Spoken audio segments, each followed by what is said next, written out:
India में बहुत सारे स्टूडेंट्स का या हम बोलेंगे एस्पायरेंट्स का ड्रीम होता है कि हमें डिफेंस में जाना है, डिफेंस में एज अ ऑफिसर जाना है।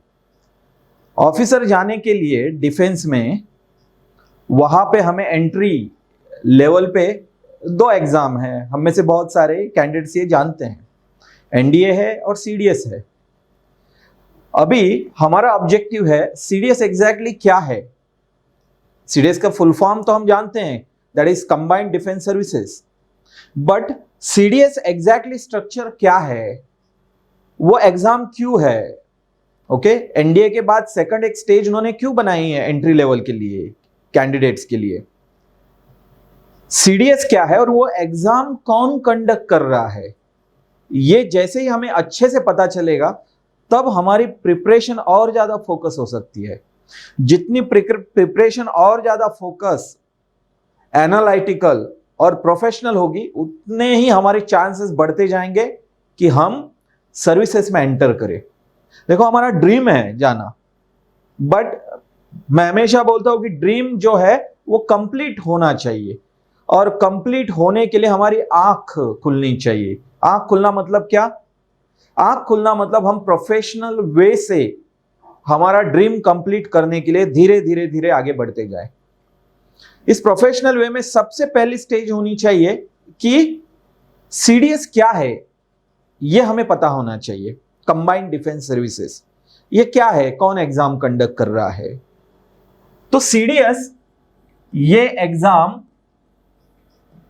एंट्री लेवल के लिए सेकंड एग्जाम है। एनडीए के बाद ये एग्जाम बनाने की जरूरत क्या है? तो जो भी बच्चे एनडीए के लेवल से एंट्री नहीं कर पाएंगे, वो अपना ग्रेजुएशन कंप्लीट करेंगे, वो भी अलग अलग स्ट्रीम से, कोई भी स्ट्रीम हो, वो आर्ट्स हो, कॉमर्स हो, प्रोफेशनल डिग्री हो, ट्रेडिशनल डिग्री हो, 4 साल की हो, इंजीनियरिंग, कोई भी डिग्री, वो यहां पे एंट्री कर सकता है। इससे डिफेंस सर्विसेज क्या चाहता है कि डिफेंस सर्विसेज जो है वो मल्टी डायमेंशनल बने, वहां पे डिफरेंट डिफरेंट स्ट्रीम के बच्चे आए, वो कंट्रीब्यूट करें, उनके व्यू पॉइंट्स कंट्रीब्यूट करें, और इस डाइवर्सिटी से हमारा डिफेंस फोर्सेस क्या हो, और ज्यादा सक्षम हो, और ज्यादा स्ट्रांग हो, और हमारे नेशन के जो डिफेंस के लिए है सभी लोग अच्छे से कंट्रीब्यूट करें। सो सीडीएस ये हम एग्जाम, जैसे हम जानते हैं, ये सीडीएस एग्जाम हम ग्रेजुएशन के बाद दे सकते हैं। सो कंबाइंड डिफेंस सर्विसेज को अगर हम देखेंगे तो उसको हम दो इसमें डिवाइड करते हैं। एक है आईएमए और सेकंड इज ओटीए। आईएमए मतलब Indian military academy and OTA मतलब ऑफिसर्स ट्रेनिंग एकेडमी। ये फुल कमीशन है, ये शॉर्ट सर्विस कमीशन है। दोनों इसमें डिफेंस के तीनों स्ट्रीम में, दोनों एग्जाम में डिफेंस के तीनों स्ट्रीम में हम एंट्री ले सकते हैं। Okay, that is navy, air force और आर्मी, तीनों इसमें। सो ये क्रूड लेवल में हमने देखा कि सीडीएस की एग्जाम क्या है। ओके, बट ये एग्जाम क्यों है और ये कौन लेने वाला है, ये अभी हमें, और इस एग्जाम का एक बेसिक एनालिटिकल नेचर क्या है, ये अभी हमें एनालाइज करना है। तो यहां पे अगर हम देखेंगे तो आपका जो रिक्रूटमेंट होगा वो एज अ ऑफिसर्स होगा। ओके, दो टाइप हम कंसिडर करते हैं। देखो, यहां पे फंडामेंटल डिफरेंस हमें अंडरस्टैंड करना है। हम डिफेंस में जाएंगे मतलब हमें लड़ना है, बाकी की चीजें हैं, फिजिकल स्ट्रेंथ, सभी चीजें चाहिए, दैट्स फाइन, वो तो हमें क्लियर है। बट यहां पे एंट्री लेवल पे दो टाइप हम क्रूडली डिवाइड करेंगे, तो ऑफिसर्स लेवल पे एंट्री है और सोल्जर लेवल पे एंट्री है। अभी ऑफिसर्स लेवल पे और सोल्जर लेवल पे दोनों को फिजिकल स्ट्रेंथ इंपॉर्टेंट है, बट दूसरी एक स्ट्रेंथ ज्यादा एनालिसिस की जाएगी ऑफिसर्स के लेवल पे, दैट इज साइकोलॉजिकल स्ट्रेंथ। क्यों? क्योंकि इन सबको, सोल्जर्स को लीड करने का काम ऑफिसर करेगा। तो ऑफिसर में फिजिकल स्ट्रेंथ होनी ही चाहिए, क्योंकि ये आर्म फोर्सेस है, बट उससे बड़ी चीज है, उसे क्या करने पड़ेंगे, डिसीजन लेने पड़ेंगे।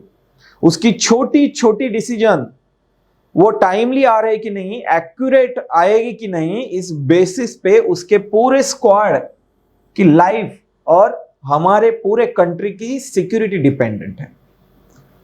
सो साइकोलॉजिकली उसको एनालिसिस करना, ये प्राइम एम सीडीएस का है।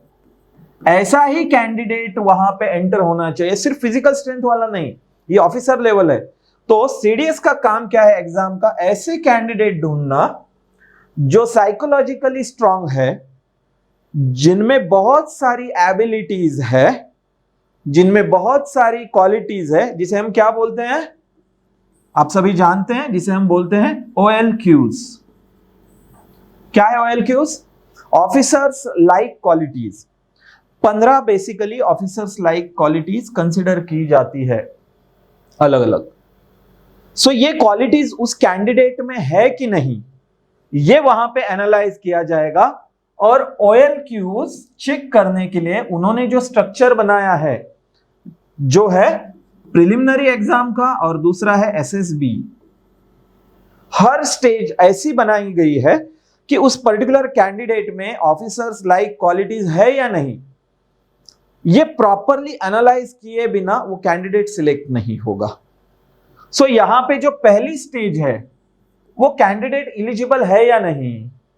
ओके, बहुत सारे बच्चे फॉर्म भरेंगे, उनमें से जो स्ट्रांग है उन्हीं लोगों का सर्विस सिलेक्शन बोर्ड होना चाहिए। मतलब सेकंड स्टेज, इसको इंटरव्यू बोलते हैं। ये कितने दिन का रहता है? 5 days का रहता है, 5 दिन का रहता है। ओके, सो प्रिलिमिनरी और SSB ऐसे 2 स्ट्रक्चर में डिवाइड किया है। और प्रिलिमिनरी हमारी कौन कंडक्ट करेगा? प्रिलिमिनरी स्टेज कंडक्ट करेगा UPSC, और SSB जो बोर्ड है वो सर्विसेज कंडक्ट करेगा। क्यों UPSC के पास ये दिए हैं?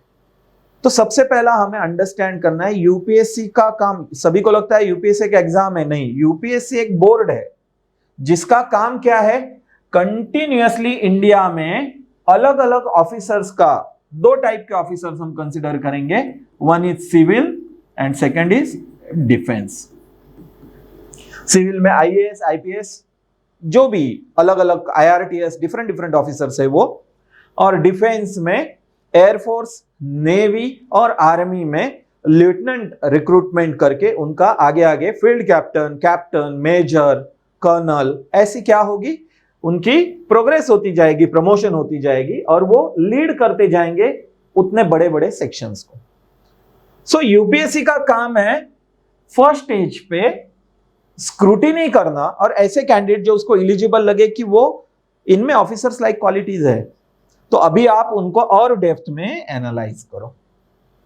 सो इसलिए UPSC के पास ये एग्जाम दिए, तो हमें उस लेवल से स्टडी करनी पड़ेगी। हमें उस लेवल से क्या करनी पड़ेगी, पढ़ाई एक प्रॉपर वे से करनी पड़ेगी, ताकि हम इसमें सक्सेस हो। अभी कोई कैंडिडेट बोलेगा कि ऑफिसर्स लाइक क्वालिटीज कौन सी है, तो अगर हम देखेंगे यहां पे, तो ऑफिसर्स लाइक क्वालिटीज हम उसको एक प्रॉपरली देख सकते हैं कि ये ऑफिसर्स लाइक जो क्वालिटीज है वो हम 4 इसमें डिवाइड कर सकते हैं, like organizational planning, organization and planning, social adjustment, social effectiveness, mental strength, और हर एक के नीचे कुछ क्वालिटीज है, like effective intelligence, organizing ability, power of expression, reasoning ability, social adaptability, sense of responsibility, cooperation, okay? Then social effectiveness में self confidence, initiative ability to influence the group, क्योंकि आपको क्या करना है, वहां पे ग्रुप को लीड करना है। स्पीड ऑफ मेकिंग डिसीजन, क्योंकि सिविल सर्विसेज में कुछ टाइम लगा हमें डिसीजन लेने के लिए, वो चल जाएगा, बट डिफेंस सर्विसेज में 1 सेकंड की डिले भी डिसीजन में क्या हो सकती है, बहुत रिस्की हो सकती है। Next liveliness, then mental strength में डिटर्मिनेशन, करेज, स्टैमिना।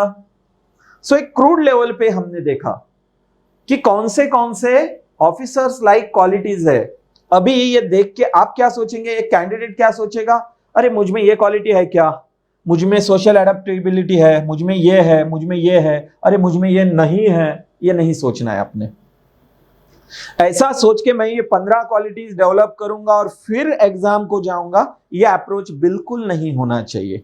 हमारा अप्रोच कैसा होना चाहिए, उन्होंने जो एग्जाम का स्ट्रक्चर दिया है उसका प्रिपरेशन करना है, उसमें कैसे सक्सेस होना है। उन्होंने मैथ्स दिया है, हमें मैथ्स के लिए रेडी होना है। उन्होंने फिजिक्स दिया है, हमें फिजिक्स के लिए रेडी होना है। उन्होंने हिस्ट्री, ज्योग्राफी, जो सब्जेक्ट दिए उसके लिए रेडी होना है, इंग्लिश के लिए रेडी होना है। फर्स्ट स्टेज क्रॉस करना है, सेकंड स्टेज में जाना है। सेकंड स्टेज में 5 दिन में बहुत सारे साइकोलॉजिकल टेस्ट होंगे। बहुत सारे कैंडिडेट्स को लगता है कि सिर्फ मैं बहुत अच्छी रनिंग कर सकता हूं, मेरी फिजिकल स्ट्रेंथ बहुत अच्छी है, तो मैं इमीडिएटली डिफेंस में सिलेक्ट हो जाऊंगा। नहीं, फिजिकल स्ट्रेंथ वो एकदम लास्ट में देख रहे हैं और वो कंसीडर ही कर रहे हैं कि आप में फिजिकल स्ट्रेंथ है। वो पहले आपका साइकोलॉजिकल एनालिसिस करना चाहते हैं, आपका ग्रुप टेस्टिंग, ग्रुप में आपकी एबिलिटी क्या है वो टेस्ट करना चाहते हैं, जो हम आगे देखेंगे। सो हमें जैसी एग्जाम है वैसा रेडी होना है। ये क्वालिटीज अपने आप हम में आ जाएंगे, वैसे दिखेंगे वो सामने, न कि कैंडिडेट ने। जैसे कि अभी कुछ लोग आप में से सोच रहे हैं कि कैंडिडेट ने ये डेवलप करने हैं, एक एक करेज है मुझ में, ये है, वो ऑटोमेटिक वहां पे जैसी एग्जाम का स्ट्रक्चर है उसमें दिखाई देगा। हमें सिर्फ उस वे से वहां पे क्या करना पड़ेगा, प्रिपरेशन करना पड़ेगा। ओके, उस वे से हमें रेडी होना पड़ेगा। ये हमने क्या देखा है यहां पे हमने देखा कि सीडीएस बेसिक किस वे से है, कौन एग्जाम ले रहा है और हमारा बेसिक अप्रोच क्या चाहिए। सिर्फ फिजिकल स्ट्रेंथ के ऊपर हमें 100% फोकस नहीं देना है, ज्यादा हमें कहां पे फोकस देना है, फर्स्ट स्टेज कैसी, किस वे से, वो क्या एक्सपेक्ट कर रहे हैं, क्यों यूपीएससी के पास दिया है। ये बेसिक चीजें हमें यहां पे सीडीएस के बारे में पता चली है। ओके, इसका हमें फायदा होगा और ज्यादा स्ट्रीमलाइन वे से हमारी स्टडी करने के लिए। Thank you.